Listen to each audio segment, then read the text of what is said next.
Same thing here. I'm not getting anything.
Welcome into round number 6 of the NASCAR iRacing.com Pro Series on LSRTV. Our coverage is presented by Double Clutch. We're at the Michigan International Speedway getting ready for yet another fantastic show. It's 100 laps, and myself, Evan Pasoko, Eddie Walczyk, getting ready to call all the action for you, and we're getting ready to grid, so let's go down the 40-car starting grid, and on the pole, it's Cody Bias Racing. It's Cody Bias in the number 27, 37, 19. To the outside, the real lucky number 19, a Mitchell Hunt. Got two fast guys populating that second row in the third starting position, the 58 of Kenny Humpy, and then Chris Overland in the 47 starting fourth. Last week's feature winner, Chris Overland. How about John Adams going to start in position number 5 to the outside, Brandon Schmidt. Take a look at the row behind them. 7th starting position, the 96 of Richard Doucette and Chad Lawton starting 8th. Completing your top 10, it's Ashley Miller and Robert Hall in the 30. Lee Heron and Brian Day positions 11 and 12. 13th is Justin Trombley, Brian Blackford to the outside. Derek Crone 15th and 16th, Justin Bolton. Patrick Baldwin, Brandon Hawk the next row. Stephen Gilbert and Alex Scribner 19th and 20th. 21st is Tom Mustakas and 10, Brad Mayhar in the 22nd position. Josh Barrett at 91 starting 23rd and 24th, Landon Harrison. Your point leader in the 89, the 42 is Dylan Duval. 22 top 10 so far this season for Rob Backley. You got Brandon Schberko, the 48 starting 27th, and Sasha Wessler 28th. Brandon Atkinson, Brandon Hoff, your next row. Dane Miller and Alex Warren 31st and 32nd. Nick Moore starts 33rd, 34th is Andrew Fash, the 3rd. 35th is Jerry Lukaska and Kwame Ajay 36th. Billy Price, Brandon Bowie 37th and 38th. And the back of the pack 39th and 40th starting positions, Tyler Lawton and PJ Sturgis.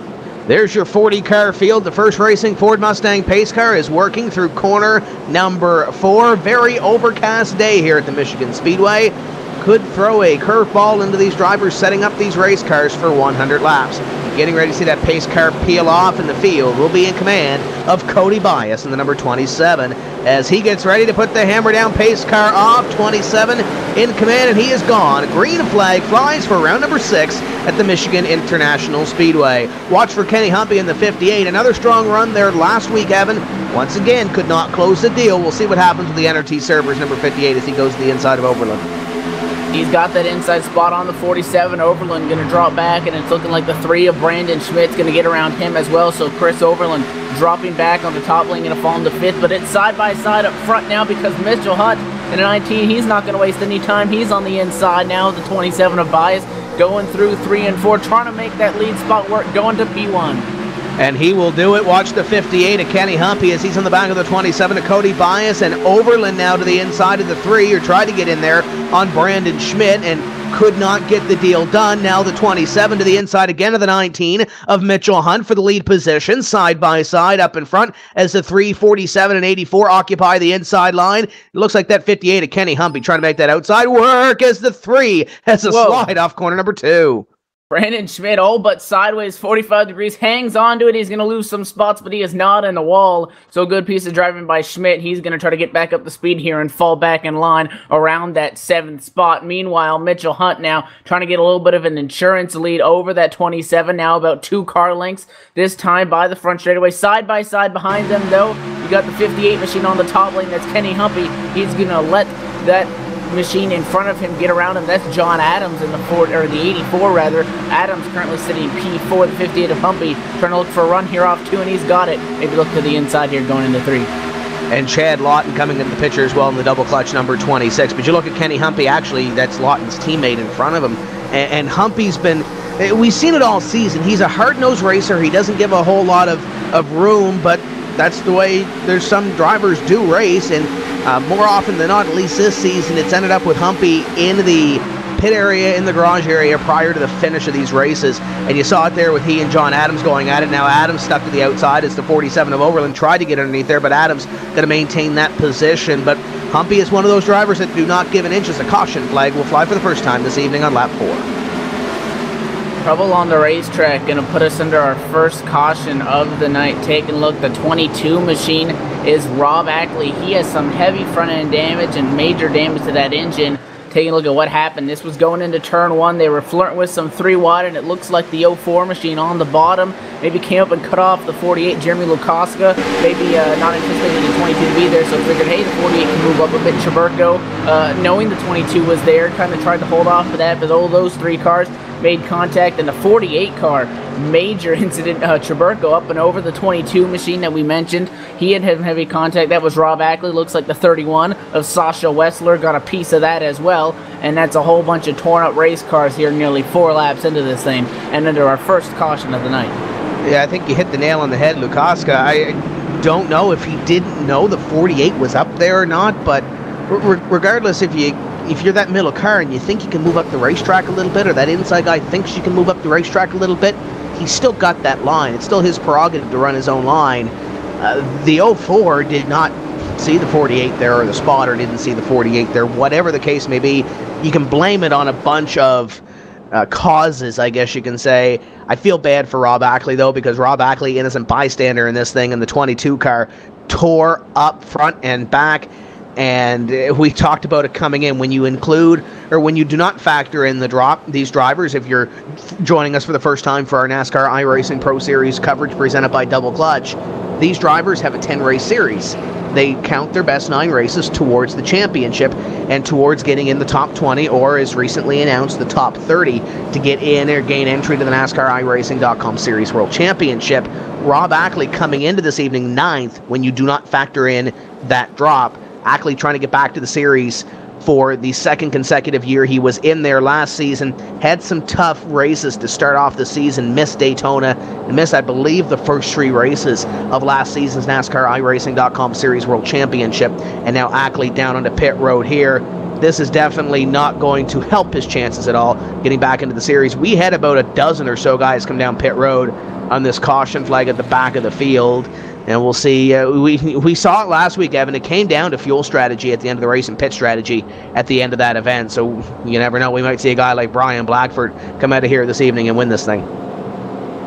Definitely mentioned the back half of the lead lap, going down the pit lane, getting some tires and fuel here early in the going, and this seems to be a constant trend here with the NASCAR iRacing.com Pro Series, in that we see an early caution, and with 100 laps on the board tonight at the Michigan International Raceway, this track is 2 miles in length, so these guys are getting way up above 200 miles an hour there, going into turn number 1. It's a very wide racetrack, but yet again, you're still going to see a lot of shuffling. That's what we really saw there on the start, was a lot of hard battling up front, considering how early that was in the going, and I think that this is probably going to fall in just the same way that all these other races had worked, is then you get that early caution, and then midway, so you get a good long green flag running, and when it comes down to the end of it, you want to be up front, because it seems like the caution flags just seem to come in abundance there when it comes down to it. So that pit strategy is going to set you up for where you're going to be in those last few laps, and then once you get there, that's really going to determine the winner. Let's see if Laura can't get a shot of the 96 car. This is Rich Doucette. He came back this week after being suspended 1 week ago with Pocono, not able to compete. He currently sits in the top 10 in points when you factor in that one drop. He's tied for 6th. He told me he's running a special paint scheme this week, and I'm sure Laura can get a picture of the hood and maybe the TV panel on that car. It is the Merry Richmas number 96. That is Rich Doucette on the hood of his own car. It's some of these guys running special paint schemes for the holidays, so want to say hello to Rich Doucette and his team. And that's actually a Kevin King paint job. We talk about J.D. Laird and Nick Del Campo and John Ada doing a bunch of these race cars out here. Kevin King does awesome work as well. It's one of Kevin King's paint jobs on that number 96 car, and he's going to try to deliver a present in the way of a victory here this evening as he rolls in this restart from position number 7, top 5, as we get ready to go back to green. Mitchell Hunt, Cody Bias, John Adams, Chris Oberland, and Kenny Humpy, your top 5. And it's almost like we didn't leave Pocono, because there's 4 of those top 5 were in the top 5 or near the front of the field at Pocono last week. Mitchell Hunt was quick. John Adams is always quick at Pocono, even though he had some damage in one of the first wrecks of the race. Chris Overland, of course, won the race. Kenny Humpy was up front, as was Chad Lawton. So you have a lot of drivers that were up front. Last week, Cody Bias didn't have the race that he wanted in the number 27 car, so he is trying to buy himself a little more time near the front of the field and see if he can't come away with a victory. I know competition director Adam Gilliland is up on the box this evening for driver number 27 to see if they can't bring home a victory. The First Racing Ford Mustang pace car getting ready to head to the infield, and Mitchell Hunt is going to lead this field to green, and the real lucky number 19, he is gone. A green flag flies as everybody tries to get up to speed. I see Josh Berry at a line about 19th place on that inside. Looks like he may have spun the tires a little bit there. Somebody in the grass down there at the back of the pack on the front straightaway. No caution yet. That is, I do want to say, Nicholas Morse. He had some trouble and went for a sideways ride there through the front straightaway grass. He's pointed forward and get back up to speed, but he's going to lose a lot of time on this lead group. Meanwhile, the 19 of Mitchell Hunt has gotten a really good jump on that restart. Now going into 3, has a pretty decent sized lead over the second place car, being the number 27 machine of Cody Bias there. But actually, that's the 04 machine, right, or the 84 of John Adams. Cody Bias actually now sitting in the 3rd place, as Adams was able to get around him on the inside there after that restart. So the bumper to bumper, 2nd, 3rd, 4th. 2nd all the way back to 5th in a nose-to-tail line. You can include Rich Doucette in the 96 in that mix as well. And just behind them, Lee Heron flexing his muscle in the 44 car. First time we really talked about him all season, as Heron has worked his way up to position at number 6. They work down the back straightaway. This is lap number 9 of 127, looking to the inside of the 84. Nothing doing into corner number 3, but that Elwood Designs number 27 trying to get something here and trying to get himself into the 2nd place spot, as Mitchell Hunt is beginning to check out from the field. He's on a Sunday afternoon drive in the West Palm Beach area, I guess, if you want to include the sponsor in that one too, as the 27 looks underneath the 84 for the spot. He's trying to make something work. Mitchell Hunt's pulling away, you mentioned, now to 0.4 of a second over the 2nd place car. John Adams this time off of 2. The 27 of Bias is going to look down there to the inside, pull back in line, try to get a draft. And looking like what's going to go here in 3. Takes a look to the inside, but he'll stay in line for now. Really trying to set up to get that run on corner exit, then try to suck right up to the back bumper of Adams, and then try to step out of line and make that move. He's got a good run here out of 4. The 84 machine of Adams is going to go down and protect the inside lane. The 27's going to go to give him a bump. Now the 84 goes up the track, and now we're side by side for 2nd, as Bias on the inside in 1. And John Adams now stuck on the outside line. Here comes Kenny Humpy in the 58. Humpy trying to take position number 3 away from the 84 car. The Hammer Down Motorsports 84 as he hammered the wall at a corner number 2. That's not going to help John Adams. Here comes Santa Slay on the inside. Rich Doucette in the 96 looking to pick up position number 4. And Lee Heron going to try to pick one up as well. Contact in corner number 3 as John Adams tried to fit into a hole that was not there. Doucette will pick up position number 4, and here comes Heron to the inside as Lee Heron looks to pick up one more spot in the 44. Heron in the 44 trying to get that inside position, just could not carry the momentum down that front straightaway, so he's going to have to settle and get back in line behind John Adams. Adams with a close call there with the 96 of Richard Doucette. 96 almost catching maybe the left front of that 84 machine, and that could have caused some trouble, but they're all good for now. This restart a lot more tame than the last one, but we're side by side a little bit further back for the 7th spot. You got the 4 machine of Brian Day on the outside. 52 of Baldwin's going to go around him. The 3 of Brandon Schmidt also trying to do the same thing, and there was a whole long of cars bumper to bumper on that inside lane trying to get around that 4 of Day. So Brian Day desperately wanting to get back in line as he's lost 3 spots here out of 4. Overland picks up a spot. The 37 is Stephen Gilbert, and I believe that may be the 30 of Robert Hall behind, trying to pick up a spot on the double clutch number 4 of Brian Day. Chad Lawton also back there, but there is a hole between himself and the 30 of Robert Hall should the 4 want to slide in there for that position. So great battle for what now is about position number 8, 9, 10 thereabouts, as the 4 of Day continues to be on the outside. That hole was there that I spoke of is no longer there, because here comes the 26 of Chad Lawton, the 36 of Justin Bolton, 17 of Trombley also going to try to follow him through. The 4 car is going backwards. And definitely 26 is on the inside. Day is on the top. The 17 of Justin Trombley flirted with the outside lane as well. You now see another machine in this mix right here. That is the 36 of Justin Bolton. So Bolton's around, and now the 17 pretty much around the 4 of Brian Day as well. Day's going to hang tough with that run coming off of turn number 2. But I believe that when we go here in turn 3 that he's going to lose that, and there it goes. So the 17 of Trombley around the 4 of Brian Day. And now another car, the 00 Brad Mayhart, coming around that inside lane. So the 4 of Brian Day has just lost so many positions because he got stuck on the outside lane, and because we were fresh off a restart.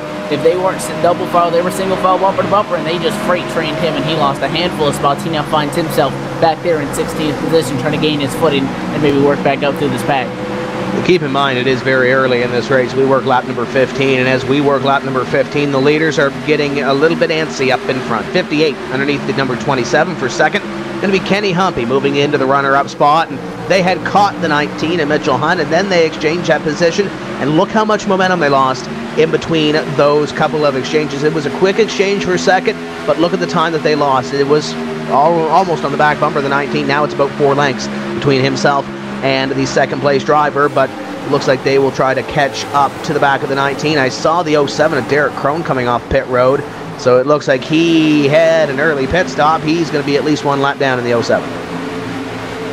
And definitely the 58 Kenny Humpy starting to close back in now on Mitchell Hunt for the #1 spot, right up to that back bumper here going into turn number 3. The 27 of Bias almost looked like he waved that 58 machine on by, not wanting to battle for it too badly, and that's how we see the 58 of Humpy in second. He's got the run here coming out for 4. He's going to dip down to the inside lane. The 27 of Bias is going to follow him as well, and everybody else behind trying to stay in their draft. Now you see the 27 of Bias go up the track, and the 19 machine of Hunt is slow, maybe trying to get that 15 around him, and nearly got run over by the 27 of Bias, who was switching lanes there on the front straightaway, but now it is the 58 of Kenny Humpy to the lead position, and we're side by side for second, coming off of turn number 2. 19 of Mitchell Hunt with the advantage, and now making a move behind him, going 3 wide. The 96 of Doucette on the inside of Bias in 3 and 4.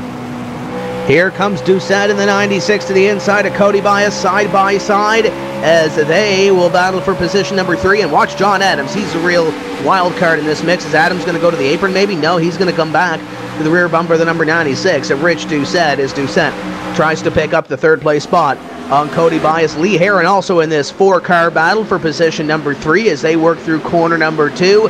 They'll come up down the back straightaway. Lap number 18 being worked on the board. Quick pace so far in this event with only 1 caution as we work down the back chute. 96, 27. 27 has that outside line. Little bit of momentum. The 96 should pull even here in corner number 3. The 84 of Adams. You got to believe Adams is looking to make a move here as they are side by side. They're losing touch with the top 2 as Humpy and Hunt continue to pull away. Now we're side by side as the 84 pushing the 96 down the front. John Adams having a fast machine, just trying to get around, but doesn't really want to force that 3 wide. He's had the opportunity to do it. He just has not gone for it. And now that he sees the 96, Doucette's going to get around the 27 of Bias. John Adams going to hop right there on the inside line and now finds himself side by side with the 27 and down the back straightaway. Actually a great run off 2, and he's going to clear the 27 now. So John Adams going to get around him now and look to work his way forward, along with the 44 of Lee Heron came on by and snuck around the 27 of Bias as well. So they're getting around him quite easily as our leaders work around some lap traffic up at the front of the field. Right now is the 19 of Mitchell Hunt, about 1 point, you could call it 0.2 of a second off the back bumper of Humpy, about 3 car lengths. So after the 58 got around him, Mitchell Hunt has not lost touch, but has not made up any ground. The 58 of Kenny Humpy strong out front. And you know, Justin Bolton really didn't make it easy for those 2 leaders to get by, and it's probably going to close in 3rd on back. Bolton just came down into pit road, and I believe some guys are thinking strategy at this point in this event. You look back to 3rd, though, when Rich Doucette and the 27 of Cody Bias were side by side. It not only distances themselves from the leaders, but it also closes in back to 12th. You got Chad Lawton, Robert Hall, Stephen Gilbert, Pat Baldwin, Chris Overland, and Brandon Schmidt that weren't with the leaders, that are now essentially in touch with the leaders, or the biggest gap is in between Richard's 2 car lengths or so, or 3 car lengths between those drivers as they get going for those spots, and leaders continue to go down the back straightaway. 3 looking at 27. Taking a look for that spot, trying to set himself up for it. The 3 machine of Brandon Schmidt sitting in the 7th spot as those guys run single file right now. A little bit of a pack brewing here back from 24th on back. Actually, the 25th place car is the 50 of Alex Scribner. He has company. That's the 23 of Hopwood around him. Now the 15 machine is on his inside. That's Brandon Atkinson. And then another machine trying to get into this picture, the 54 of Brandon Bowie. Again, we're seeing a similar situation where the 50 machine is caught on the outside lane and just can't get back down in line and is losing spots, and he tries to battle back hard here in 1 and 2. They're going hard at it for the position as the 54 of Bowie trying to look to the inside of the 15. And there's 2 other cars back here that are involved in the point battle. Josh Berry in the 91 has a beautiful seat for this battle. That's not where he wants to be, though. The 07 and 50 are side by side. He's sitting 2 positions back in position 30.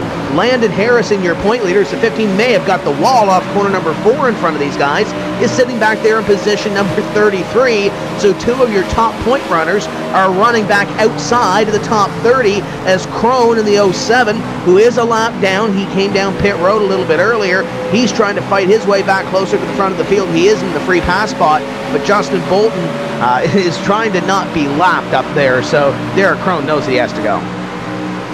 After the 54 machine of Brandon Bowie went way up the hill in 1 and 2 and lost easily 3-4 spots and continues to allow cars around him as he almost comes down. Josh Berry taking a look to the inside on him.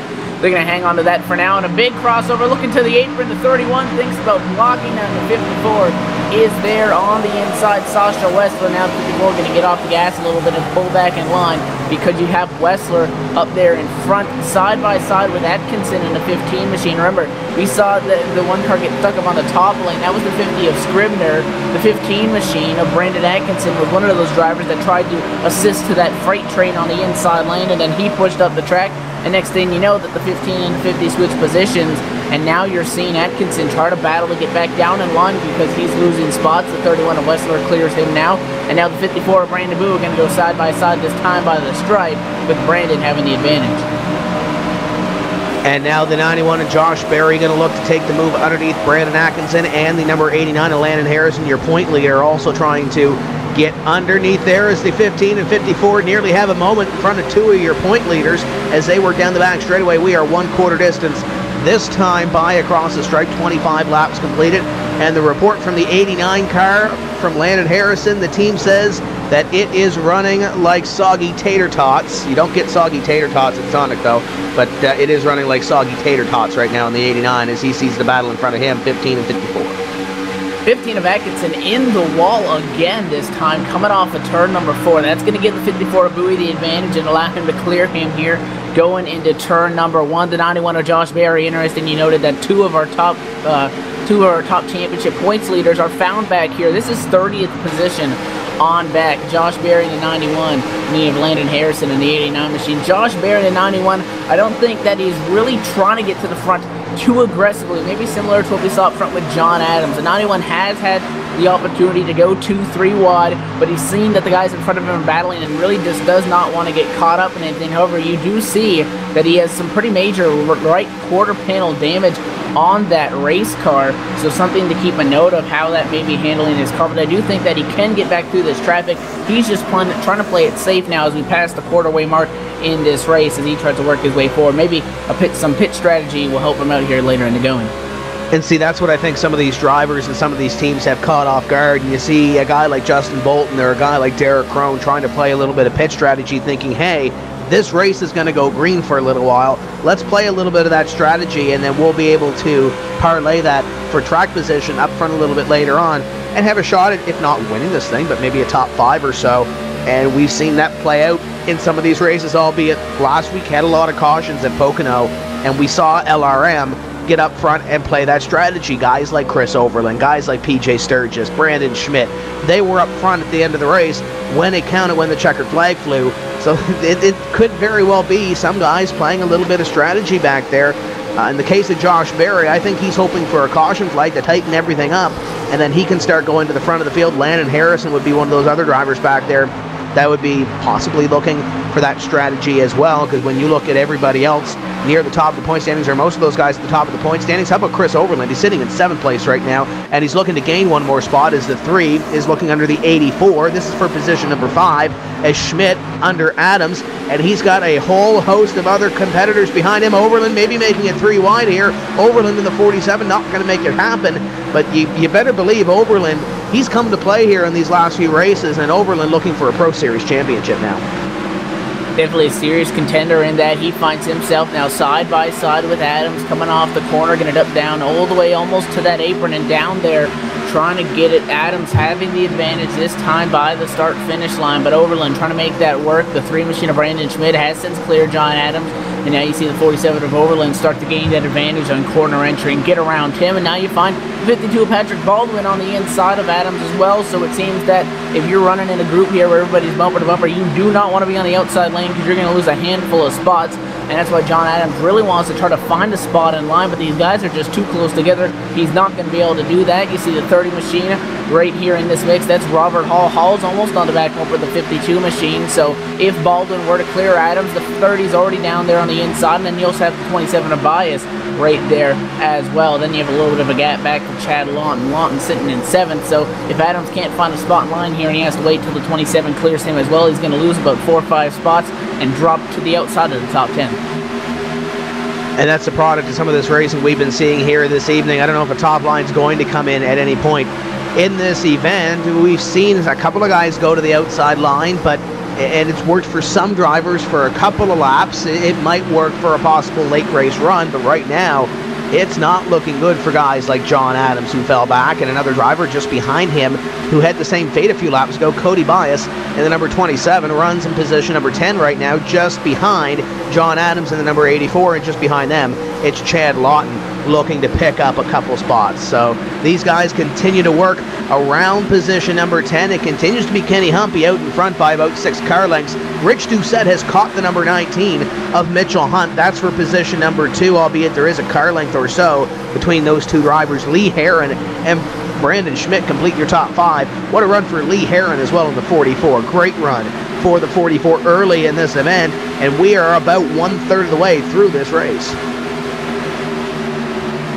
And definitely John Adams having some company as the 27 of Cody Bias just passed him that last lap. Adams was able to get down in line in front of the 27 to kind of prevent that freight train and also hold off the 26 of Lawton, but that last time by Bias got a look on the inside coming down the back straightaway and was able to complete the pass on John Adams. So Adams now finds himself in the 10th spot at the tail end of the lead, that top 10 group after starting this race in the 5th position. You also have the 26 of Chad Lawton there in 11th.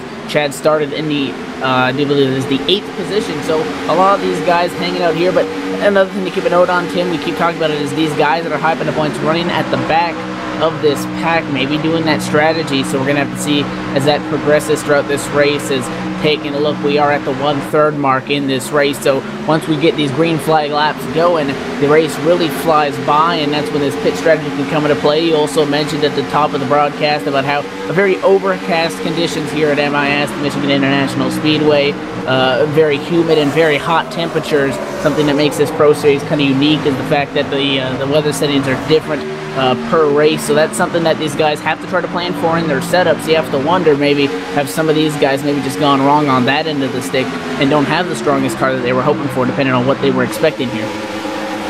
Yeah, that might be a little bit as well. These drivers do put in a lot of time and a lot of effort into these setups. As I believe Lee Heron is under fire back here. Actually, that's a lap car. That's Jeremy Lukaska going 1 lap down to the field, the 04 car. And actually, I stand corrected, he's going an 8th lap down to the field. But yeah, that could very well be something that we watch. It's realistic weather, but it's static realistic weather, if that makes sense. These drivers do have the weather set earlier. I believe it is in the day or earlier in the weekend. I can't remember right off which one it is, but it's static weather, so the wind's not going to change throughout the race. Temperature's not going to change throughout the race. It's a static condition as Patrick Baldwin looks underneath the 3 of Brandon Schmidt. Overland just made the pass for position number 5, and now Schmidt is stuck on the outside. So the weather right now, overcast, 84 degrees, relative humidity is 65, no wind on this race course. So that's what the drivers had to build the setup for, and usually a lot of these races that you're on, it's either a clear or maybe a partly cloudy. This is the first time in this series, at least this season, that we've seen an overcast condition. So it does throw these drivers a little bit of a curveball to try to adjust for the weather conditions, and especially on a long run. Some of these drivers may not have anticipated a long run like this, and now we're seeing it. These drivers are really put to the test. And definitely Kenny Humpy up in front of the field of the number 58 machine, now having 7/10 of a second over Mitchell Hunt in that 2nd place. We mentioned that Richard Doucette, the 96, sitting 3rd, had caught Hunt. He's about 4 or 5 car lengths off of that 19 machine, this time going in through the turns number 3 and 4. The field starting to spread out. 34 cars remain on the lead lap at this point of the 40 that started this thing. Some battles going on throughout, but mostly single file at this point. This is really the time where the drivers just want to get in the rhythm and start the ride. Knock off laps and then start to look forward to the end of this race, because again, if we see a caution flag at any point here, then this whole green flag nature of this race can completely change. And also, the way it's looking right now, these guys got to start talking to their crew chiefs up there on the box and their spotters, and they got to start communicating with teammates on when they might want to start making their pit stops here, depending on what their strategy is going to be. Talked about the point standings a little bit earlier as we saw the exchange for position number 5, Brandon Schmidt and Chris Overland exchange that 5th place spot, move Brandon Schmidt back up into the top 5 and Overland back to 6. You look at those drivers, those are two of the drivers that are really standing to gain a whole lot here if this race were to end now, and albeit we have over half the race still to go in this one. But Overland and Schmidt running top 10 in points, they're flirting with the top 5 run this evening. Patrick Baldwin, really the only other driver within the top 10 in points when you do not factor in the drop. That's up in contention right now, and actually they are running 5th, 6th, and 7th right now when you look at Schmidt, Overland, and Baldwin. Everybody else is outside the top 15 right now. Brian Blackbird is running 17th. You've got Landon Harrison outside the top 30, Josh Berry in 29th. Brandon Hoff has had a good season so far, but he's outside the top 20 right now in 24th as well. So those points leaders, we keep talking about a championship. Yeah, it's a championship. It's $300. It's a trophy, but it's still a NASCAR Pro Series championship. You ask Alex Warren or you ask Josh Parker how hard they worked for their championship, they're not going to trade that for anything, maybe except a DWC championship and that $10,000 in the trip to Homestead. Pit stops are going to begin here as we hear some drivers over the radio at the back of the pack announce that was Tyler Lawton and Kwame Jay said they were going to pit, and then all the drivers coming over the radio and announcing that they're going to be ready to hit the pit lane here as they start to come down to 96 and Doucette, the first car to hit the pit lane. Some other guys coming in behind him as well, starting to make those green flag pit stops at 27 down the pit lane as well. So here we go with the green flag pit stops, and it's starting with this lead group of cars. I believe Rich Doucette is going to take 4 tires, some fuel, and maybe some carrots for the reindeer as Santa's sleigh comes into his pit box, and the crew will go to work on that number 96 car, running in position number 3 at the time of the stop. Right side tires going up in the number 96 of Doucette, the Tim's Corner Motorsports Murph Dog Razor number 96. Jack drops left-hand side, down and away. Quick pit stop for Rich Doucette.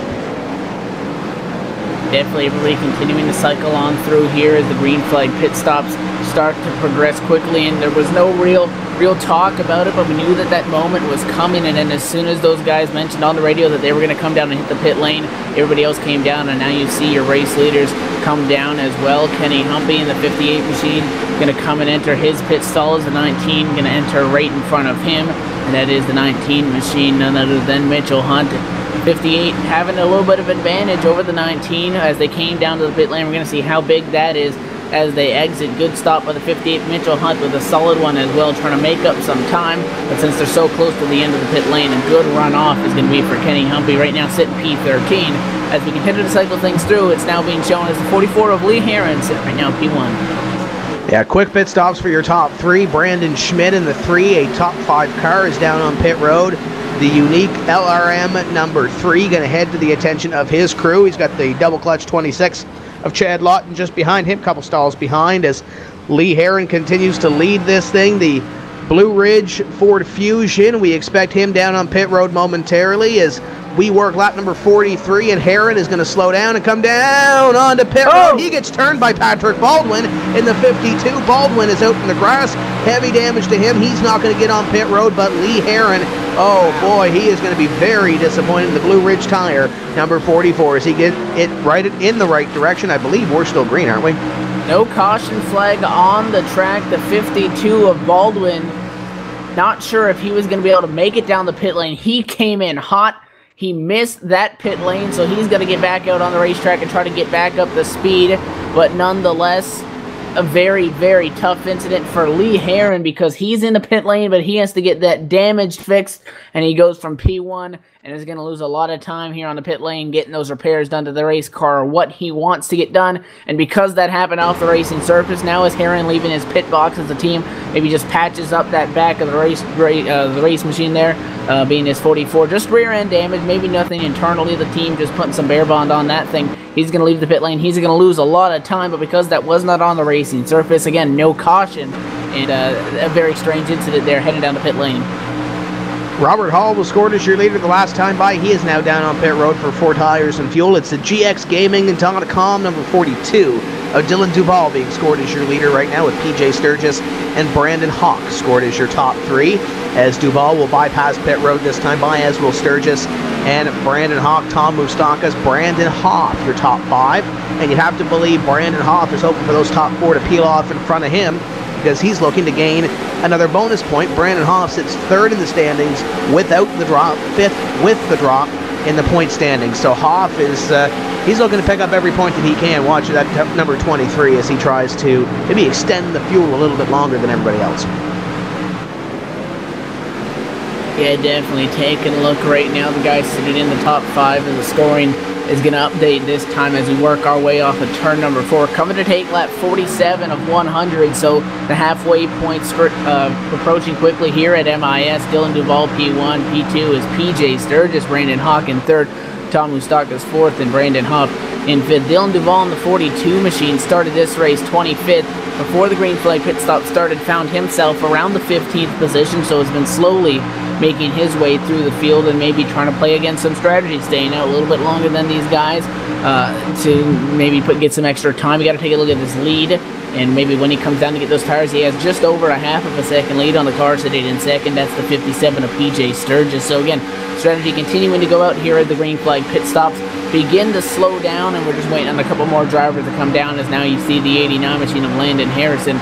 He's going to slow it down here off of turn number 4 and enter the pit lane for that machine as well. And he's going to spin it actually on pit entry. Landon Harrison spins it on entry as the Sonic number 89 gets it righted, and that's a tough break for Landon Harrison, your point leader, as he'll come on to pit road, and I'm pretty sure that he is going to need some adjustments on that race car, because the way he was running to begin with, I'm pretty sure he's going to need a couple of adjustments, maybe one of those single patty burgers at the half price that Sonic has. 42 with Dylan Duval also coming on to pit road.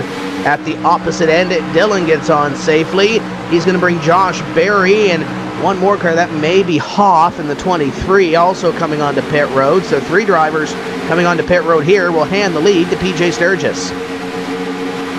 Now you find Sturgis sitting up there in the front position in that bright green number 57 machine. He has also now a half of a second lead over the car that has established the 2nd spot as things continue to cycle through. That is the 53 of Hawk. We're hearing that these top runners looking to come down the pit lane this time by, as Sturgis not really going to pick up the gas here coming off the corner. He's going to duck down below that line and come and enter the pit lane. Now Brandon Hawk's going to stay out on the racetrack. So he's going to now assume the lead from the 2nd spot, but Tom Moustakas, who was sitting 3rd, he's also down in his number 10.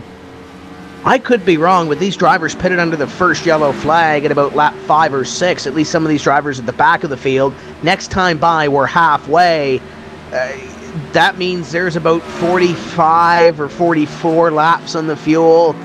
It could be close for some of these drivers that are trying to stretch it. I don't think anybody can make it 50 laps. But some of these drivers, I'm pretty sure, are going to try and maybe bank a caution on there or two, as here comes the 53 of Brandon Hawk onto pit road. Tom Moustakas coming off pit road the other end. That should cycle the lead back over to Kenny Humpy in the 58. But it's stretching it to make it 50 laps. I don't think they can make it 50 laps. But you'd have to believe if we get a caution within, I don't know, 10, 15 laps, you might see somebody try to stretch this thing. And that could be a call that we see, definitely, because you got to take a look at the races that we've had in the past. Again, they all seem to have an abundance of cautions in those last 25 laps or so. So you got to take a look at that situation with all those laps under the caution. You could maybe save that enough fuel to make it to the finish, but then again, if everybody gets grouped back up at 20 to go, nothing's stopping something that the whole field is going to come down and pit, because those tires are definitely going to help you out. You can't stay out there on 40-lap-old tires and then people behind you come in to top off, get some fresh tires, and maybe even 2, and they'll just blow right on by you. So I think that they might try to approach that as in trying to save enough fuel, but then if we do see that caution, the whole field might just come down on the pit lane. It'll be a question of who takes no tires, 2 tires, 4 tires, and they're on out there from the finish, and that's always going to set up for an exciting race to the finish. It was 6 to 8 tenths or so prior to the pit stop was the advantage for Kenny Humpy on Mitchell Hunt. He's extended that by a second, 1.8 seconds between your top two. John Adams is about 2 seconds behind him. Brandon Schmidt and Rich Doucette complete your top 5. Cody Bias, Chris Overland, Brad Mayhard, Chad Lawton, Robert Hall, your top 10.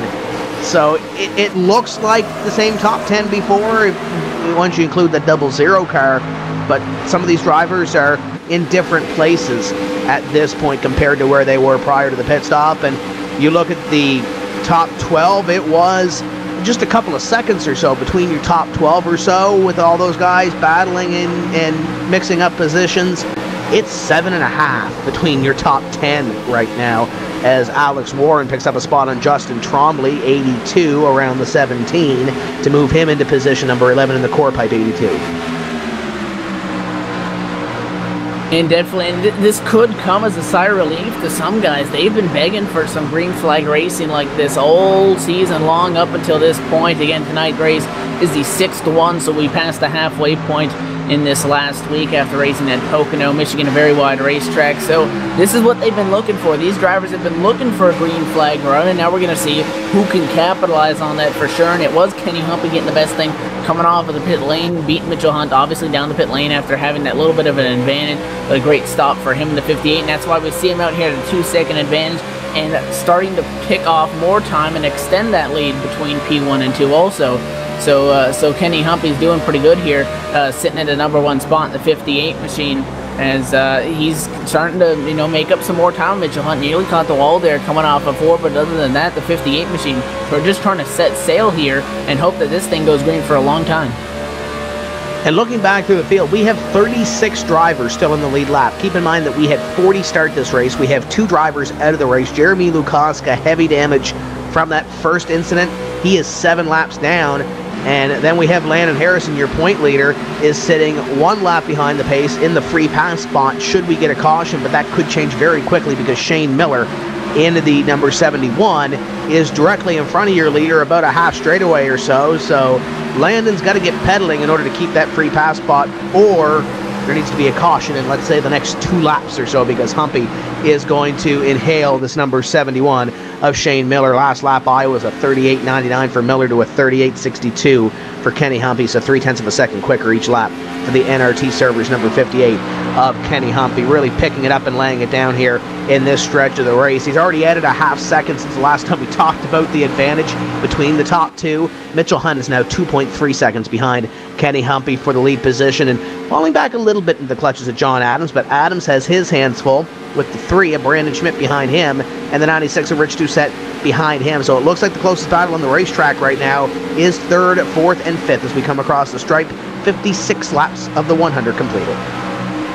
That's not really an immediately pressing issue for those guys, actually, as we actually see the 3 of now Brandon Schmidt closing in on John Adams, so they may be going at this thing for 3rd here in not too long. Brandon Schmidt, or Richard Doucette rather, is hanging out behind these guys. He can gain a spot maybe if these guys make a mistake, but he's not quite there yet. But it looks like maybe the 3 of Schmidt slightly faster than Adams. Taking a look at their lap times, last time by Schmidt was a 10th quicker, and he's worked his way up to the back bumper of John Adams. So they're going to find themselves nose to tail this time, coming off of 4. The 3 of Schmidt is going to dive down there to the inside, trying to get the run down that banking and assert his inside position now, going into turn 1 on John Adams, and Adams going to just wave him on by out the window and not force the issue. So now we see the 3 of Brandon Schmidt move into that number 3 spot, as John Adams is going to fall back to 4th now.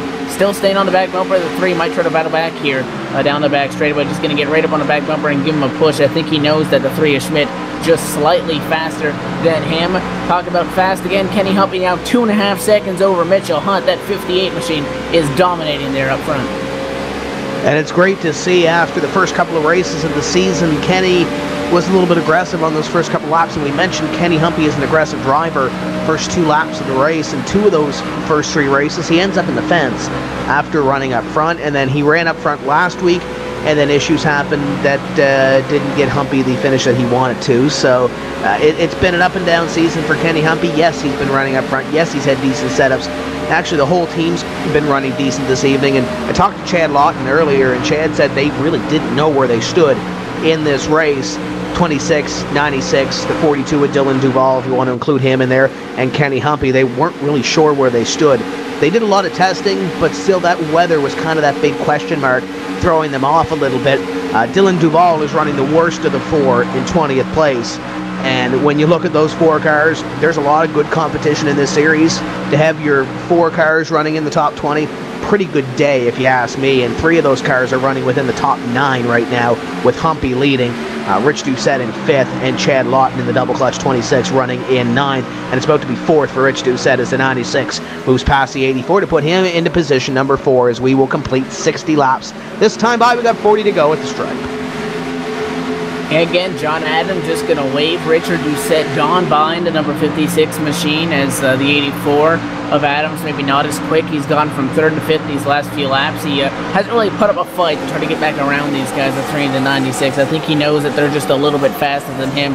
And if you're working under the green flag condition, real no need to force that issue at this point, because the next car behind John Adams is about 1.2 seconds back. That's Cody Bias in the 27.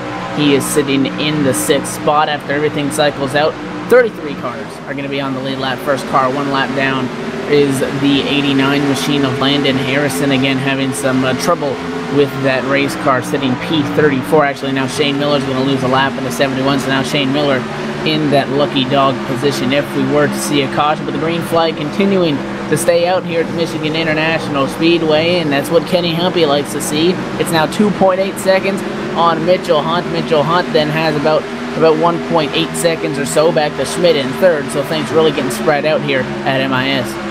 And for all those Landon Harrison fans, he's about 5 seconds or so behind Shane Miller at this point. Last lap by for Harrison was a 38.84 to Shane Miller's 39.55. So Landon a little bit quicker than the 71, but Pat Baldwin in the number 32 is about to go a lap down as well. So they've got to hurry up for that free pass spot, they've also got to keep on their game, because Pat Baldwin just a little bit quicker, I do believe, than both of those cars. And actually, I stand corrected, 39.67 the last time by for Patrick Baldwin. But when you look at it, Evan, that's what a pit stop malfunction or a pit stop mistake costs you in a race like this, because you have so much deep competition, stacked competition.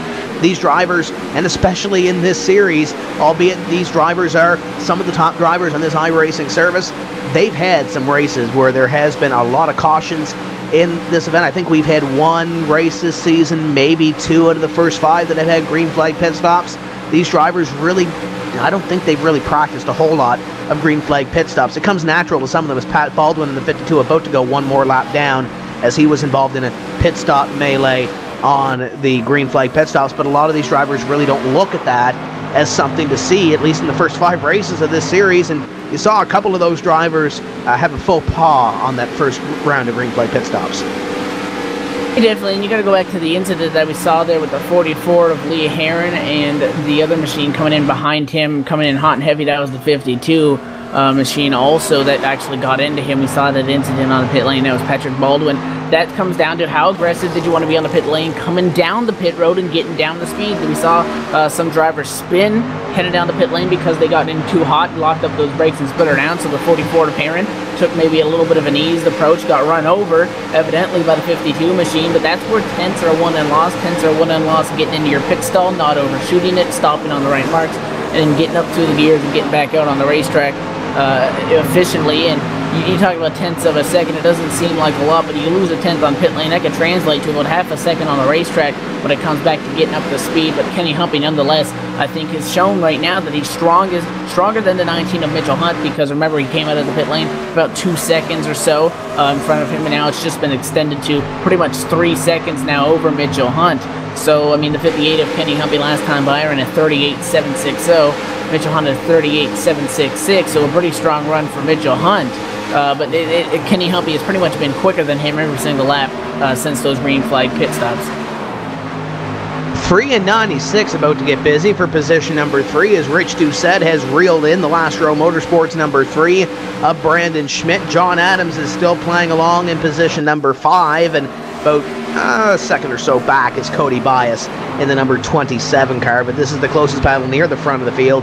It's going to be positions 3, 4, and 5 as Brandon Schmidt tries to hold off Doucette and Adams. And right now, looking down here, we mentioned Brandon Schmidt and Chris Overland being two of those drivers near the front of the field that are up in the point standings. Patrick Baldwin obviously had his issue. Overland running 7th, Brandon Schmidt running 3rd right now, and it looks like those two are standing to gain a whole lot, especially Chris Overland. Overland, if it stays the way it is, he's likely leaving here with the points lead.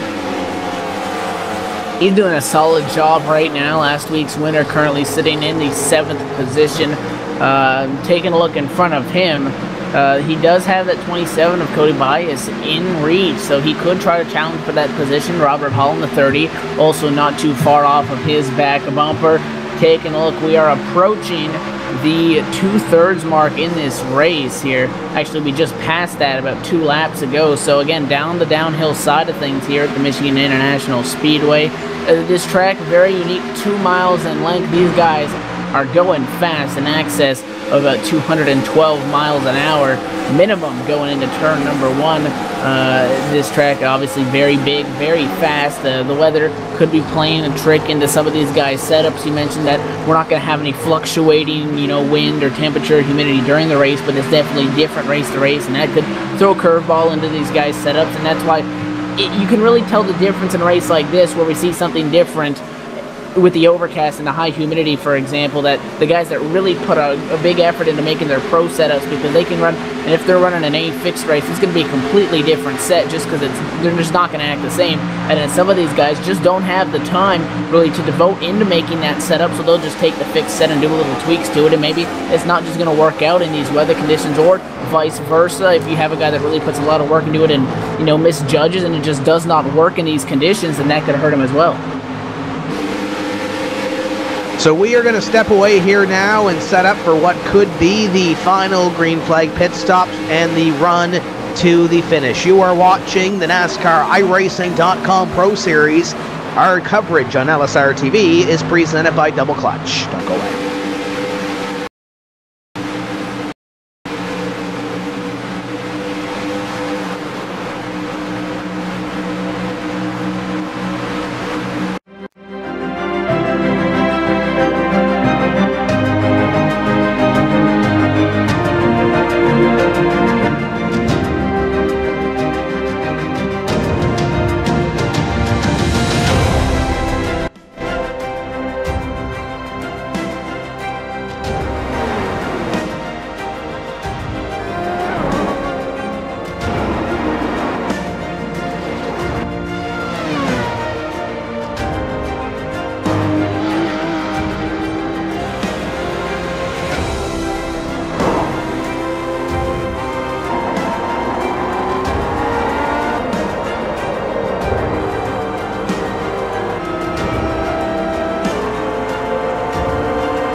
Welcome back to the NASCAR iRacing.com Pro Series. Michigan International Speedway is the place. We are 25 laps away from crowning a winner in round number 6. We've had 5 races. We've had 5 different winners so far, and Kenny Humpy could become winner number 6 if he continues up the way he is going, because he is on a blistering pace right now. John Adams, while we stepped away, he is right now in P28 at this point, as Adams continues to, it looked like he may have come down pit road, Evan. I think I may have missed that, but Adams is now 1 lap down in 28. Lee Heron, also in the 44 machine, we talked about him earlier, getting that damage, came down the pit lane and just kind of missed his pit box and pulled it behind the wall. So his night abruptly finishing with the 44 machine, taking it behind the wall. 58 of Kenny Humpy onto pit road. This will bring down the drivers for the final round of green flag pit stops, and he was pushing it getting onto pit road, weaving that car back and forth, trying to get the car woke down to the 55 miles an hour. Mitchell Hunt will assume the lead, but Humpy for the final time this evening down on pit road, and you have to believe these are maybe tense times for the 58 as he comes down, flawless entry, flawless up on the right hand side. But if somebody else is not flawless, if somebody else has an issue that brings out a caution flag, this pitting first could backfire in Kenny Humpy. Definitely a clean stop for him in the 58. He's going to get off of the pit lane nice and quickly. But you mentioned, normally if you're the leader, you're going to want to stay out there and wait as long as you can, because of the speeds that these guys are running. Easily you can lose a lap here under the pit road. So you come back here, you're going to lose that lap if somebody else stays out. We know that there's a handful of cars already 1 lap down to this point. Maybe about 8 of them, led by Shane Miller in the 71. You can easily lose that lucky dog spot, probably take a wave around to get back onto the lead lap, but then you're going to be back in the back, and if we do see this caution, the back is not where you want to be from this point on late in this going, because that's where all the mayhem happens. Is Mitchell Hunt now in the 19 machine, and now he finds himself back up front, and this is going to be the telling point, and we're going to find out, is anybody going to try to make that move and try to stretch that fuel here to the finish? Chad Lawton down on pit road in the 26. Brandon, I believe that's Brandon Hawk back there in the, Brandon Hawk, 53, down on pit road. They're trying to get a number on that car that was back there as he comes down into pit road. You'd have to believe with Lawton already down on pit road and Humpy, Rich Doucette's got to be really close to coming down pit road in these last few laps or so. The 3 of Brandon Schmidt in front of him, and they've been going at it for these last few laps. But nevertheless, Mitchell Hunt is your leader. He comes on to pit road here. The RealLucky.com number 19 coming down, as is Overland in the 47. So 2 more coming down, and it looks like flawless entries for those 2 drivers. Yeah, nice and clean, getting it down to speed. Still a little bit of aggressive moves down there to try to make up some time, if anything, and they managed to do it nice and smoothly. So they're going to be down there on the pit lane, which cycles sing through now that we see the number 3 of Brandon Schmidt now sitting P1, and Richard Doucette in the 96 machine sitting in 2nd spot. These guys pretty much with the car length in between them 2 up top there. The 3rd place car, Robert Hall, about 1.5 seconds back. So now the question is going to be when. Now the 96 of Doucette going to slow off turn number 4, not get back on the loud pedal. He's going to come down the pit lane. You can see him kind of shake it there, and a little bit more of a conservative entry for him. He's down on the pit lane, which leaves Brandon Schmidt now in the number 3 machine, sitting up there at the front, waiting on him to cycle on through. That's key, though. That's 1 bonus point for Brandon Schmidt in the number 3 for staying out of this racetrack and leading this lap. That could be key when it comes to, if not winning a championship, maybe getting a top 3 in this series. The Last Row Motorsports number 3 out in front. We should see him down on pit road this time. The 00 has the hand out the window as well. This should hand the lead back over to Robert Hall, even though Hall's already led a lap in this race. Streetcar onto pit road. Robert Hall onto pit road, and it should be the 00 of Mayhar also onto pit road, bringing Justin Trombley, and I believe that may be Gilbert behind them as well. So all your top 5 onto pit road. It should hand the lead, and it does indeed, to PJ Sturgis.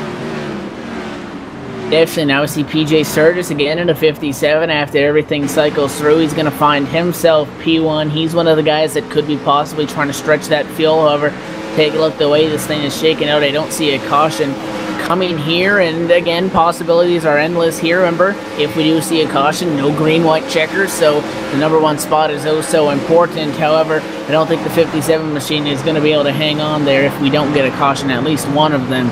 as he's just not going to have enough fuel by any stretch of the imagination, really. Take a look as he comes by the stripe this time by 18 laps to go at the Michigan International Speedway at this point right now. He has a 2.4 second lead over Brian Day in the 4 machine. Everybody else clean and green off of the pit lane.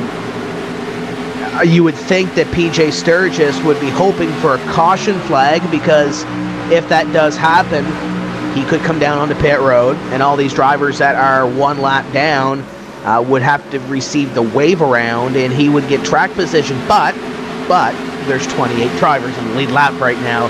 That might not work out very well, but when you want to talk about fuel strategy and drivers that know how to do it, those Sturgis brothers are real good at it. Jake Sturgis won a race. It was last season or the season before at Vegas on fuel mileage. Those drivers, those guys know how to parlay that into great finishes. They almost did it last week at Pocono if it wasn't for the controversial call on the restart for the 57 switching lanes. But PJ Sturgis knows a thing or two about saving fuel. One of the smartest on this iRacing simulation when it comes to saving fuel. We'll see if he does come down this time by, and I don't think he will. Ashley Miller in second, Dylan Duval in third, and actually Brandon Hoff is underneath Dylan Duval right now, 42 and 23, side by side for third, coming up at a corner number 4, this time by 84 complete. See the 42 Duval on the top side, the 23 of Brandon Hoff on the inside now, going into 1, the 23 is going to get that advantage, and the 42 of Duval going to let him go on by and maybe try to counteract here off of turn number 2 with a little bit of a run that he has going, coming up off the corner and now down the back straightaway. Nonetheless, the 23 of Hoff right now sitting in that 3rd spot. Duval was thinking about going to the inside there, tried maybe a little bit of a crossover, could not get that done, and now he's going to see the 23 of Hoff slowly start to pull away from him for that number 3 spot, as these guys again still waiting to make their pit stops or trying to stretch it out and hope that maybe the caution happens when there's not a lot of guys on that lead lap or from there on out. So again, still going here, but not a lot of laps left, Tim, and a very strong green flag run. Good to see that here. Andrew Fash, the 3rd, sliding onto pit road as he will get down to his box, and no harm, no foul there. We stay under the green flag with Sturgis, Miller, Hoff, Duval, Moustakas, top 5. We'll see if Sturgis comes down this time. He does not, so he'll stay out on the racetrack. 14 laps to go at the Michigan International Speedway for round number 6 of the NASCAR iRacing.com Pro Series presented by Double Clutch. We were going to get Eddie Walczyk in here. We'll get Eddie Walczyk in here before the end of the show, but this green flag pit stop, Evan, it continues to cycle everything through. This is where everything gets exciting. We're coming down to those final few laps. How long does Sturgis go? How long does Brandon Hoff go? Right now, Kenny Humpy is scored in position number 7. Rich Doucette actually beat Mitchell Hunt off pit road, and Mitchell Hunt is actually falling back right now. He let Overland and Schmidt go by, so if this thing cycles through, it's going to be Humpy by 2.5 seconds over Rich Doucette. Definitely, that's really what you got to keep an eye on as things cycle through here. Again, PJ Sturgis continuing to stay out. Again, he has 8 seconds back with the car in the 2nd position. That is Brandon Hoff in the 23. We see the 27 get around Hoff. The 27 machine of Cody Bias 1 lap down as well. He's another one of those fast guys that finds himself in that position, and that's just a product of green flag pit stops. But those are the guys that really don't want to see a caution. They want to see things cycle out. But again, you got to come back to the point. How much is Sturgis going to try to stay out there? He has an 8-second advantage to play with as far as fuel strategy wise, but I just don't really see him realistically making it to the finish. But who knows here, as we take 12 laps to go and the 57 still sitting P1. See the 10 of Tom Moustakas closing in on Dylan Duval in the 42. That is the battle for 5th place right now as they go into corner number 1, as the 42 sitting in 3rd, Tom Moustakas sitting in 4th, and behind them is Josh Berry, and Berry has scored his 1 lap down in position 30. So driver that led the points earlier in the season, he's going to have to try to get up on his game and do something here in these closing laps of this race. Going to have to hope for a couple of drivers to fall off the pace. So 23 of Brandon Hoff maybe coming onto pit road here. 23 on the pit road, and he will surrender position number 2. To do so, Dylan Duval stays out on the racetrack, as does Tom Moustakas and Nick Morse. So Nick Morse will move up a spot as well. But Brandon Hoff coming down for his final stop. Looks pretty clean so far onto pit road. Patrick Baldwin also on pit road in the 52. At the 23 of Hoff down on the pit lane, a 2-tire right side only stop, and he is off. So now that leaves the top 4 drivers who have not made that stop. The 58 of Kenny Humpy, he's sitting 5th right now, as PJ Sturgis' lead will now go to 10 seconds over Tom Moustakis, as we saw the car there in the 2nd position come down and make his stop. And he's staying out for now. How long he's going to do it, that's the question. You also have Moustakis, Duval, and Morse that have not made that secondary pit stop also. Again, these could be the guys that maybe pitted at that beginning, and that could give them a little bit of an advantage over Duval. He's down on the pit lane, so now 3 guys remain on the track that have not hit the pit road. Splash and go for the 42 of Dylan Duval. He lights it up coming off of pit road. And that's the one thing. It's not a winning move. It's 20 seconds in between PJ Sturgis and Kenny Humpy, as Moustakis is going to stay out this time by, I do believe, as well. It's not a winning move, but you just saw it with Dylan Duval. They have to take less fuel. So it's not a winning move, but it might be a move to put yourself in the top 15 or so after this race compared to where you were running at the start of this green flag run, which is likely going to go, well, by the looks of it here, probably 90-something laps to the finish of this race. If PJ Sturgis or Tom Moustakis or Nick Morse were running outside the top 25, I'd say it's a pretty good gamble, because all you have to do is stop and go this time, and this may be the final stop of the race here for 5-7 of PJ Sturgis. Sturgis coming onto pit road. Moustakis will come onto pit road as well by the looks of it in the 10. He's got that thing wiggling, trying to get everything he can for fuel out of it. And Nick Morse in the number 9, does he stay out this time by? I don't think he can. He's going to be onto pit road, I believe, this time as well. Yeah, those final 3 guys are going to come down and cycle down to the pit lane, and a long pit road it is, so even if they're just going to take the smallest splash of fuel, it is still going to end up with one result, and that is Kenny Humpy in the 58 machine is back to the point, looking to race this thing out to that checkered flag and pick up a win here at the Michigan International Raceway, or International Speedway rather, for race number 6 in the NASCAR iRacing.com Pro Series here in the 2013 campaign. As things continue to cycle through and scoring will update this time coming off of the corner. Kenny Humpy officially going back to the top of the scoring pylon now, with just a handful of laps to go here at MIS. Trying to bring this thing down to the green flag and try to get a checkered flag here, and in about 2 more laps, if a caution were to fly, it would end the race. However, Brandon Schmidt in the 3 machine, he's 2 seconds off, so does he have anything for Humpy? It's going to be a stretch there. How about Chris Overland in the 47, sitting P3 right now? And Brandon Schmidt in front of them in P2. Schmidt has had a great run. Overland as well has had a great run in this race. Rich Doucette trying to make something happen there in position number 4, as he's got those 2 in front of him, but a half second or so behind. Second for the opening stages of this race, as the 47 looks at the 3 for position number 2 down into corner number 1. Just to finish the point, he might be a little bit disappointed from where he was running earlier and where he's been running all season. It's hard to be disappointed with the top 5 finish, but I believe if there's one car that will be, it's probably that 19 car of Hunt. I don't think this battle for second is over yet. We're going to come down by this time. We're down this time with 5 laps to go. I think that 47's got something for the 3, and the 96 is probably going to try to capitalize when it does. Yeah, you could say that it's a 3-car battle now for the second spot. Position 2nd, 3rd, and 4th right there. They're pretty much nose to tail. The 96 Doucette maybe 2 car lengths off the back bumper, the 47 of Overland, but Overland looking a little bit faster than Brandon Schmidt in 2nd.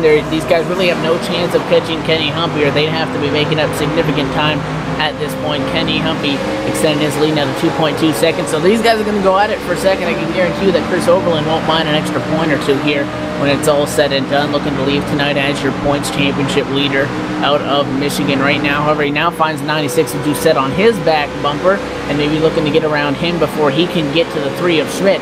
So we're going to have to find out to see how that works. But Mitchell Hunt in the 19 machine was running extremely well, and just the way everything cycles through, 5th place is still solid, but I'm sure you mentioned that he would rather be up there, if not in that lead, at least in this battle for the 2nd spot. And then again, you got to look at points leader Landon Harrison, 34th position. Might as well call this a race that he hopes for his drop, and unfortunately not going to happen with him now side by side for 3rd. And the 96 of Rich Doucette underneath the 47 of Chris Overland. Keep in mind, they have a history dating back to Daytona a couple weeks ago where those 2 drivers got into it. in the late stages of the race, and it cost Rich Doucette a top 5 finish. It cost Overland a good finish as well. So you have to believe that's in the back of their mind as well. If these guys get at it in these final 3 laps, and they're getting there as the 96 on the outside of the 47 of Overland. Overland takes back the spot on Rich Doucette in the 96. There is a little bit of a history there, so keep a half eye on this battle between these two coming down to the end of this race. And Overland's got to keep in mind, if he stays where he is right now, he inherits the point lead, because Landon Harrison in that number 89 car, that car is driving like a one-footed unicycle back there. He is running in position 34, 1 lap down. So Overland is in a spot to take over the point lead with 2 laps to go. Definitely, Overland put a sweet crossover on the 96 of Doucette that's going to get him back to the 3rd spot. The 96 went around below him. 47 up and almost contact there is maybe the 96 into the left rear, the 47 of Overland there, but Overland going to let that 96 go on by and then set him up and crossed him over that next time by. So Overland again sitting in 3rd here as they come to take the white flag this next time around the start-finish line. I don't think he's going to be able to get to Brandon Schmidt. Maybe the 47 and the 96 aren't done battling for 3rd, but Kenny Humpy working his way off of turn number 4 has 2 miles to go to get that checkered flag. The NRT servers, number 58 takes the white flag, last lap underway, and he will look to take away round number 6. This is the 6th race. We're about to have our 6th different winner in this series. The competition so tight in this NASCAR iRacing.com Pro Series, and in one of the best races of the season, Kenny Humpy is going to drive away with the victory here at the Michigan International Speedway. Checkered flag up this time by, and the NRT servers, number 58 goes to victory lane. Humpy wins at Michigan. Brandon Schmidt in 2nd. Overland's going to take the 3rd place spot on the 96 of Rich Doucette. And the real lucky number 19 of Mitchell Hunt comes home in 5th. Robert Hall, John Adams, Chad Lawton, Brad Mayhar, Justin Trombley, your top 10 as he edges out Stephen Gilbert and Alex Warren at the stripe for 10, 11, and 12. So Kenny Humpy, 6 races, 6 different winners, and the 58 car is going to celebrate here at Michigan in just a few laps. But the story of the race, I don't know exactly what the number is, but it's about 93 laps or so, green to the finish. Kenny Humpy's going to be celebrating. Everybody else in this field should be celebrating as well, because they did an awesome job by putting this thing together, as Humpy will come by and celebrate here. Kenny Humpy with a solid finish. We knew that he had a fast car, 2nd fastest in warm-up, qualified in 2nd, and he's doing burnouts on the front straightaway. The 58 to victory lane, you mentioned, with 6 for 6 now with individual winners in this series so far this season, so no repeat winners. We're going to have to look for that as we go on to next week when we go to the Richmond International Raceway. Tim, I don't think we're going to see one caution there at a short track for sure, but a strong performance by these guys. Definitely pat on the back for them. A solid finish. You mentioned 93 or so laps in the green flag after one incident early on that claimed about 3 cars. Pretty heavy contact. Other than that, clean and green. We saw beating and banging. We saw cars spinning on the front stretch. We saw them spinning down the pit lane, but nonetheless, the dominating performance. Kenny Humpy pulls it in to Gatorade victory lane, and a well-deserved win for him and the 58, and well-deserved win for him and everyone on the 58 team. We're going to touch some wood because Richmond went caution-free last year and Adam Gilliland went to victory lane. But this thing almost went caution-free here, and we need to catch our breath one more time. We're going to step away for just a few moments. We'll bring you back with the Double Clutch post-race show from the Michigan International Speedway. We'll talk to as many as your top 5 finishers as we can. Don't go away. Post-race coming up here on LSRTV.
Welcome back to the Michigan International Speedway. Our coverage on LSRTV is presented by Double Clutch. Go to winonmonday.com for all the information on Double Clutch Engage.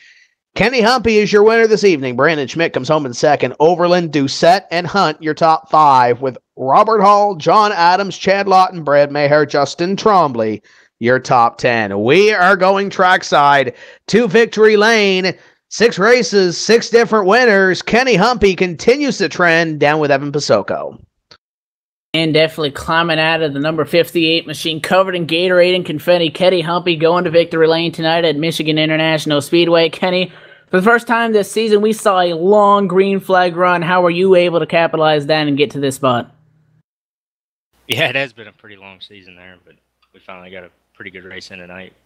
And, you know, I kind of set the car up for a long run there, and all the guys, we worked on it pretty hard to just make it good, and we finally got it to where it would get off the corner on a long run, and that's pretty much what it needed tonight. And luckily, we didn't get all those cautions to stack the field all up, and we were able to come away with it. And definitely got to take a look. One caution early on. You were able to be up at the front of the field pretty much all night long, and we saw these green flag pit stops start to cycle through. Were you worried at all when you came down and were pretty much the first one to kick off that second round of pit stops there, coming down to the checkered flag, that maybe you would have got caught off by a caution? Yeah, it's just kind of the risk you had to take. I knew a bunch of people were going to be on 2 tires there at the end, so I kind of needed to pit early to have some sort of advantage and try to make up the time I was going to lose by taking 4 tires.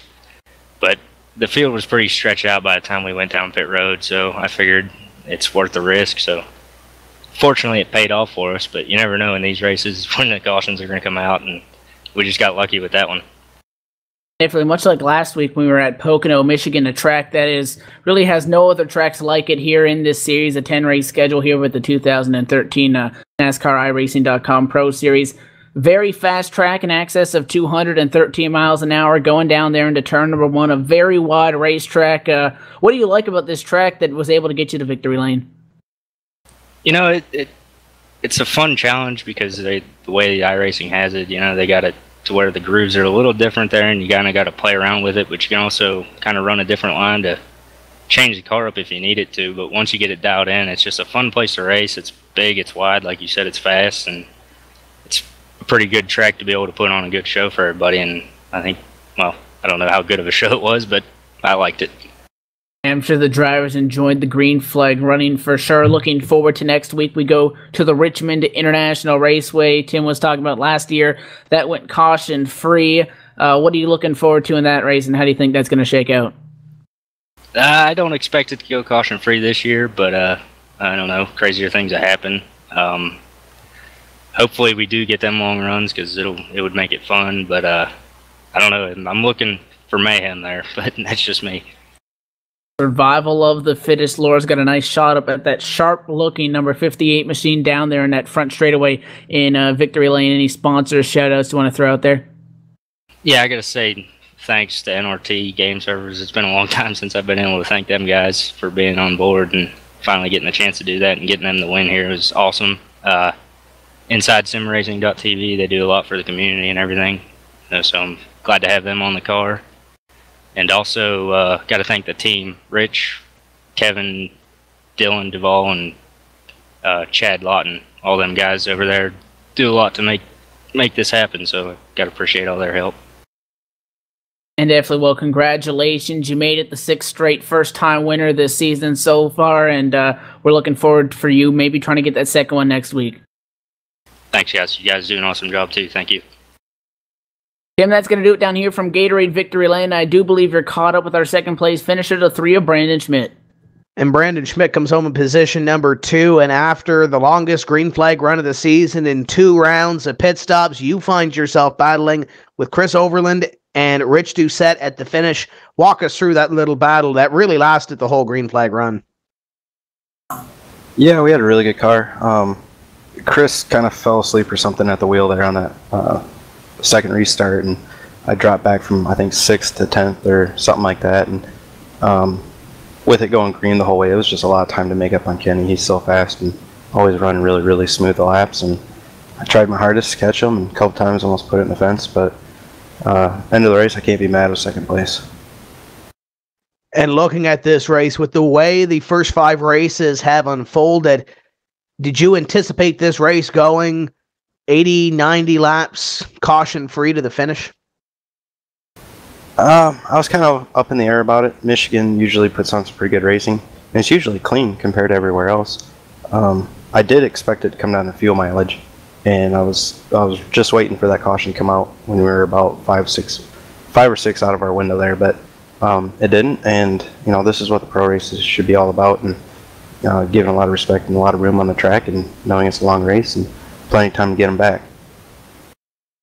Now, looking at the point standings as well, obviously the top 30 is that main goal, but with this finish, you should move yourself, without that drop factored in, into at least the top 5 in the standings with the way some of these other drivers in this series ran this evening.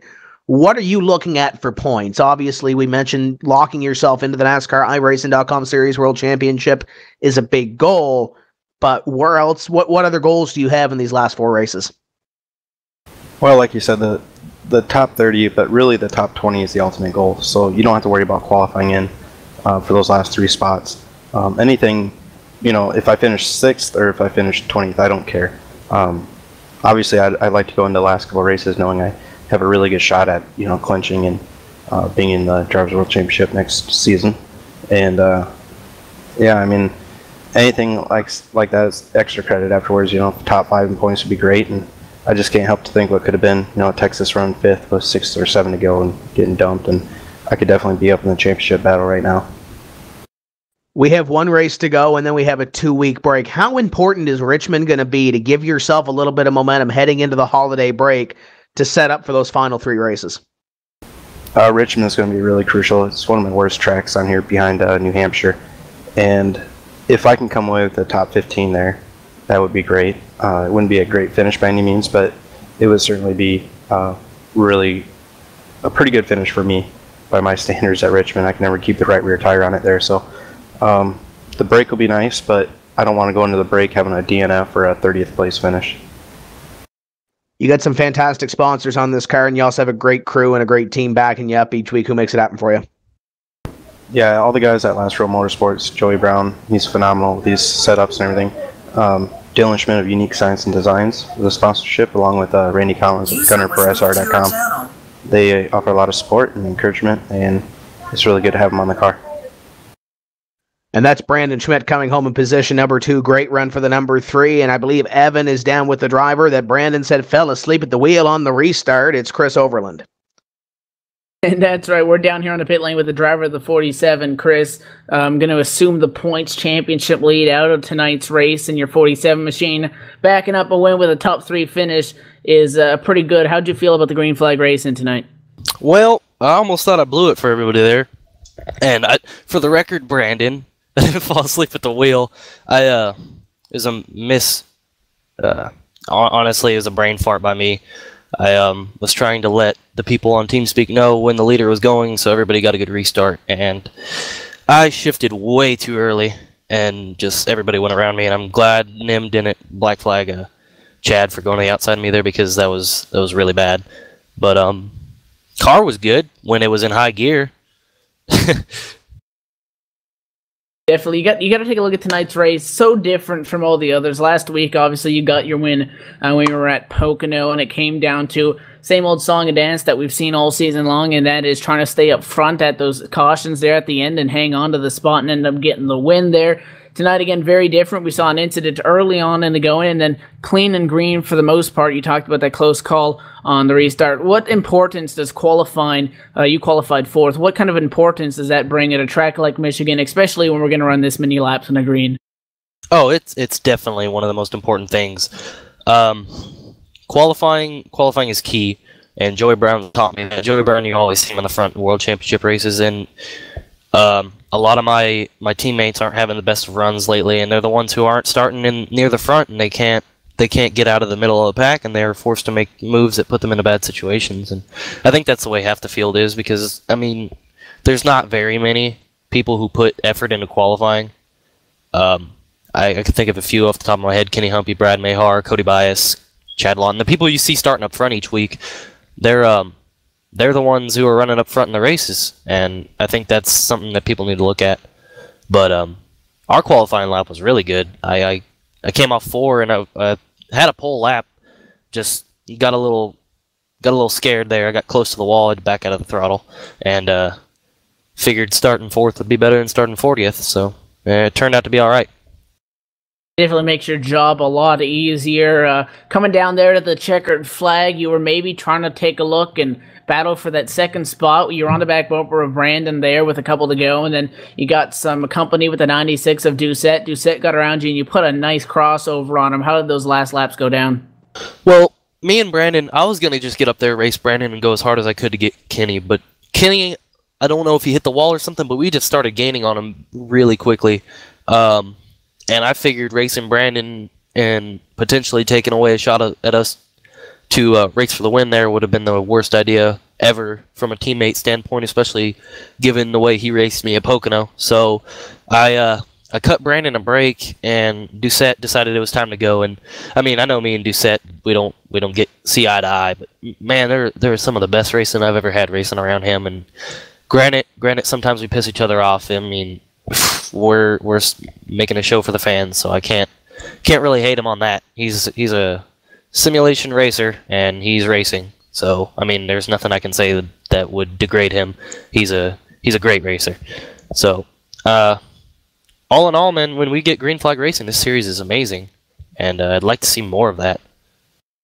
Definitely out of tonight without the drop, a 25 points championship lead it is for you and your number 47 team. So definitely establishing yourself as a serious title contender here with the Pro Series. Nice looking 47 as always, the Menards Double Clutch Chevrolet. Anybody you want to thank? Yeah. First things first, I want to thank Joey Brown. He gave me 2 tires on that last stop and made some adjustments to the car that just made it a rocket ship. And I flew through the field. I think I went from like 11th to 3rd. So, first off, got to thank him. Got to thank Charlie Foster, sitting on the sidelines this week. He needs his moment on the spotlight because Charlie's a cool guy, and we'll see him back next week. He'll be digging. And want to thank Brandon for racing me clean there at the end, along with Richard, and all the guys at LRM for getting me and Brandon first and second in points. I cannot believe this. And definitely, well, solid congrats on a solid top 3 finish also, and good luck next week at Richmond. Yeah, thank you guys. Enjoy Rich. And definitely, well, Tim, you're just down there with Rich Doucette, driver of the 96. And he's got his big bag of goodies here as well. The Santa's sleigh, Tim's Corner Motorsports, number 96 comes home in position number 4. And Chris Overland just mentioned it, the battle at the end of the race between yourself and the 3 of Brandon Schmidt. That was a fantastic battle to watch coming down to the line. Thanks a lot, Tim. It was pretty fun. In my mind, I was just thinking about points since we missed the last week's race at Pocono. Really had to have a good points night tonight, and we did that coming home 4th.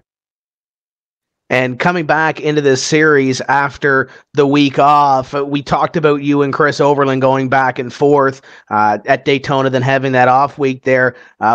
Chris seems to think there's no hard feelings. Any hard feelings between yourself and the driver of the 47 heading forward?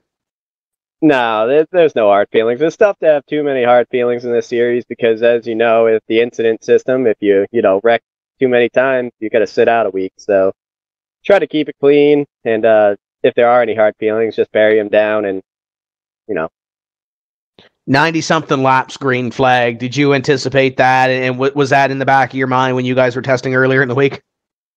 At Michigan, you can always go green if people keep their heads on straight. So, yeah, I thought there was a pretty good chance. The strategy worked out the way we wanted, and thought I had something. We're going to finish second place, but Kenny was in a world of his own tonight. Bad. It was the same exact setup I had, and he whooped the pants off me. Now, with the 1 drop, this is definitely going to help you. Obviously, your drop race is going to be last week, but coming in, you're sitting 7th in the point standings. This is definitely going to help your chances. We head to Richmond next week. How big, and I'll ask you the same question that I did our second place driver, Brandon Schmidt. How big can next week be with 2 weeks off afterwards? How big can this be a shot in the arm heading into the winter break, the Christmas break, to get yourself into those final 3 races?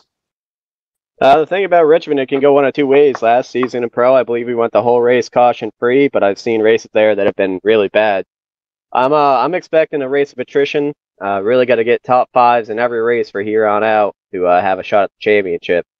So we'll put our best foot forward for Richmond, and we'll take that nice break, relax a little bit, probably have a few beers over the break, and we'll come back to wherever we are after that break. Now, I know we mentioned a little bit earlier the new paint on the race car. I know Laura's going to get a nice shot of that hood once again here. Talk about who's on the car and who's on the team that helped you. Obviously, Kenny Humpy in Victory Lane. I know there's a few more on the team, though. Yeah, the car was a little bit your idea, a little bit my idea, and Kevin King, who painted it, did a great job. He threw a little bit of his own flair into it. It is true, my head ended up being a Santa head on the car and on the bumper. So I'm sure everyone will have a good laugh about that, but it was cool to have a special car for the holidays. I got to thank everyone on the team. You got Chad Lawton, who did good as well tonight, finished P8, I believe. Kevin King, Dylan Duval, and of course Kenny Humpy. And that's Rich Doucette coming home in position number 4. Another great finish for this team. And I believe our 5th place finisher, Mitchell Hunt, has caught up with Evan Pasoko. Yeah, we're down here on pit lane with the driver of the 19, Mitchell Hunt. Mitchell, a solid qualifying performance for you guys, qualifying in the 2nd spot, ran up front all night long. Again, what was your take on the green flag racing at Michigan? Well, first I just got to thank Real Lucky. They've been really good. We're down in West Palm Beach, Florida. They do an inland and offshore deep sea fishing guide. So if you're ever down there, definitely check it out. Good win to Humpy too. I know he's been up there pretty much every week, and he's been, I think, gotten the same kind of short end of the stick as I have. Definitely the green flag runs have definitely been good. Especially with the qualifying second, it definitely helped. We didn't have to pass any cars really. So that definitely was huge. We're not burning up our stuff. I know Kenny kind of came up there really quick, and he got by me, and I had nothing for him. He just pulled away from us. I think towards the end, for some reason, the car just started really dragging the nose on entry everywhere. So I think when we came in for those 2 tire stops, it really kind of hurt us. We came out second, kind of dropped back to 5th. I just couldn't do anything with it. The front end was just plowing off the car. But it was a pretty good race. I think hopefully we get some more of that. I know Tim mentioned during the broadcast that I'm sure that you'd be much rather battling up there for the lead, or at least that battle for the 2nd spot that we saw going on there. What was it about those green flag pit stops and as things cycled through that made you just drop a little bit off pace with those guys? Again, the front end just started really dragging the track. It was nice watching them, I guess. I was really hoping trying to get up there. Hopefully they would battle it out a little bit more, and I could probably get up there in their draft and always stick my nose in there somewhere. I was just really trying to fight a really tight car. Again, looking forward to next week. Another one that could be up in the air about what's going to go down there, and that is none other than the Richmond International Raceway. Again, last year going caution-free. Not many people thinking that's going to happen again. What are you looking for in that regards, considering after tonight's race, they're sitting up there, I do believe we're in a 3-car tie up there in those championship standings for the 5th spot. Hopefully we can just keep getting good finishes. So far, if we haven't wrecked, we've pretty much finished, 5th or better. So hopefully, I really like Richmond. It's a fun track. Hopefully we should have something really quick there too. Hopefully we get some green flag runs toward the end like this. Hopefully we can finish under green, and then I definitely expect to probably run top 5 again. Hopefully we can probably try and go for a win. Definitely, you mentioned reallucky.com on the side of your 19. We have had the fortunate ability to talk to you mostly week in and week out, either in race reporting or getting solid finishes like that. Anybody else on a team that you want to thank? Yeah, definitely just got to get, again, reallucky.com. They've been on here, out of the car every week. They've been really, really fun. Chad Coleman, he was spotting today, like always. We kind of threw out some strategy, kind of towards the end of the race about taking 2 tires and whatnot. JDR for painting the scheme. He's definitely a hell of a painter. If you ever need anything graphic design, cars painted, whatever, definitely send him a message, check it out. He's really good. Also, all you guys at LSR broadcasting this is definitely, I enjoy doing it, so it's pretty fun to watch. Definitely. Well, again, another solid top 5 finish, and good luck moving forward to Richmond. Thank you. Tim, that's going to do it down here from the pit lane. And we're going to catch up with Eddie Walczyk here before we close off the show. Eddie, we were going to get to you sooner, but this was an absolutely fantastic race. These drivers put on a clinic tonight at the Michigan International Speedway. Oh, absolutely. I couldn't be happier to wait for something like that. These guys did a great job tonight. And to be honest with you, this is, what we expected to see week in and week out. And that's why we wanted to be a part of the series. So I'm super proud of all these guys. Super proud of the double clutch cars too. I know that Brian Day was hoping to have a little bit better showing, but to bring the car home in one piece and get a top 15, I think it's a respectable position for him. But I know he was hoping to have a better night. But congratulations to Christopher Overland for taking the points lead.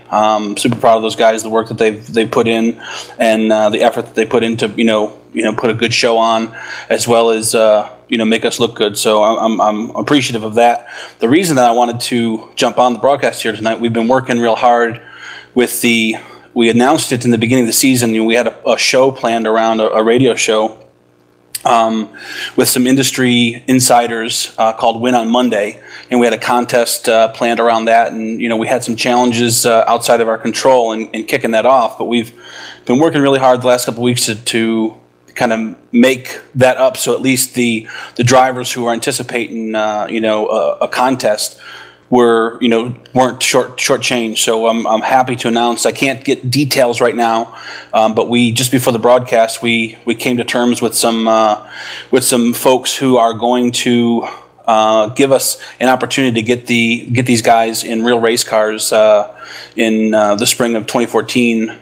So our contest was going to be around the show, and it was going to kind of focus on some short track guys making it in the short track world and trying to work their way up the ranks. But we're going to change it a little bit. But the end game is that we're going to have guys getting in real race cars next year, that guys that come out of this pro series, and they're going to get in real race cars, and they're going to get some national exposure with some of the partners that we just came to terms with tonight. So I'm excited to announce that. I'm hoping next week we can have all the details for official announcement. We're going to be releasing details to the drivers here tomorrow, but we won't be naming any names until next week. But we're hoping to have those things sorted out so that the last 4 races, these guys will be racing for for sponsorship and for that opportunity. And speaking about an opportunity and a stage to release that information, Richmond International Raceway, with all the short track stuff that's involved in this, Richmond with it being the only short track per se in this series, and I'm not discounting New Hampshire Motor Speedway because it is a 1 mile racetrack, but Richmond really provides a lot of that great racing that we see with this series. It's a great stage to put that on next week, and I know all these fans are going to be excited to hear it too.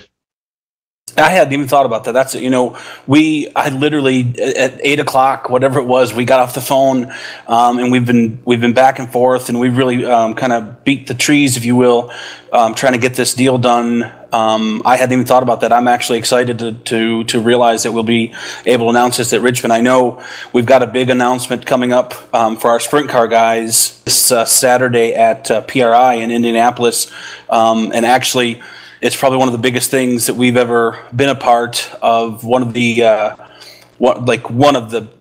companies that I'm like a huge fan of. I just wish I could just blurt it out right now, but we've got to get some things hammered down. But on Saturday, we'll be releasing some really cool things for our sprint car and USAC guys on what we're going to be doing over there. And they're going to end up actually not only being in they're going to be in championship equipment, but they're also going to be racing a real sprint car in a real sprint car race, and the whole thing is going to be covered by the best short track videographer company, bar none. And those of you who are in the know probably know who I'm talking about. So just super excited. I can't wait to announce that. And that's going to be this Saturday at PRI. Vinny Sansone and Alan Binder are in for a real treat. And for all the other information, they can check out winonmonday.com, correct? That is correct. So winonmonday.com, head over there, bookmark that now because it's going to be a fantastic ride throughout the 2014 season. Evan Pasoko, before we leave the Michigan International Speedway, final thoughts about this race and next week at Richmond.